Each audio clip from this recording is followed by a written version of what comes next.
ఓం శ్రీకృష్ణాయ పరమాత్మనే నమః. అథ ద్వాదశోऽధ్యాయః. భక్తియోగః.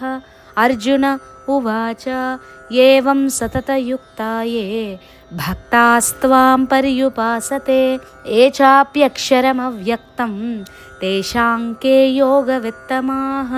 కృష్ణ, నువ్వు నాకెన్నో ఆకారాలతో కూడిన నీ విశ్వరూపాన్ని చూపించావు, నేను చూశాను. మరి ఇది వరకు నిన్ను నిరాకారంగా పూజించమని చెప్పావు. ఇప్పుడు సాకారంగా నీ విశ్వరూపాన్ని నాకు చూపించావు. ఇంతకు నీ భక్తులు నిన్ను ఏదో ఒక ఆకారంతో పూజిస్తున్నారా, లేక ఏ ఆకారము లేకుండా నిరాకారంగా పూజిస్తున్నారా?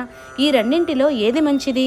ఇలా చేసే వారిలో ఎవరు గొప్పవాళ్ళు నాకు చెప్పు అని అడిగాడు. అంటే అర్జునుడు సగుణోపాసన గొప్పదా, నిర్గుణోపాసన గొప్పదా, వీటి మధ్య ఉన్న తేడా ఏమిటి, ఈ విధంగా నిన్ను ఉపాసించే వాళ్లలో ఎవరు గొప్పవాళ్ళు అని అడిగారు. కొంచెం ఆలోచిస్తే ఈ ప్రశ్న వింతగా కనిపిస్తుంది. ఎందుకంటే ఏది గొప్పది ఏది గొప్పది కాదు అని చెప్పడానికి ఇక్కడ రెండు సమాన ధర్మాలు కలిగిన వస్తువుల మధ్యనే సంభవిస్తుంది. కానీ ఈ రెండూ చెప్పబడిన విషయాలని బట్టి చూస్తే ఇవి రెండు మెట్లు. మొదటి మెట్టు ఎక్కిన తర్వాతే రెండో మెట్టు ఎక్కాలి. మొదట సగుణోపాసన చేసిన తర్వాతే నిర్గుణోపాసనకు చేరుకోవాలి. అంతేకాని నేరుగా నిర్గుణోపాసన చేయడం ఎవరికీ కుదరదు. అలాగని కేవలం సగుణోపాసనలోనే ఉండిపోకూడదు. మొదటి అంతస్తు ఎక్కిన తర్వాతే రెండో అంతస్తుకు ఎక్కుతాం. కానీ ఏకంగా నిచ్చెన వేసుకొని గాని తాడు ద్వారా గాని రెండో అంతస్తుకు ఎక్కడానికి ప్రయత్నిస్తే జారి కిందపడి నడుము విరుగుతుంది.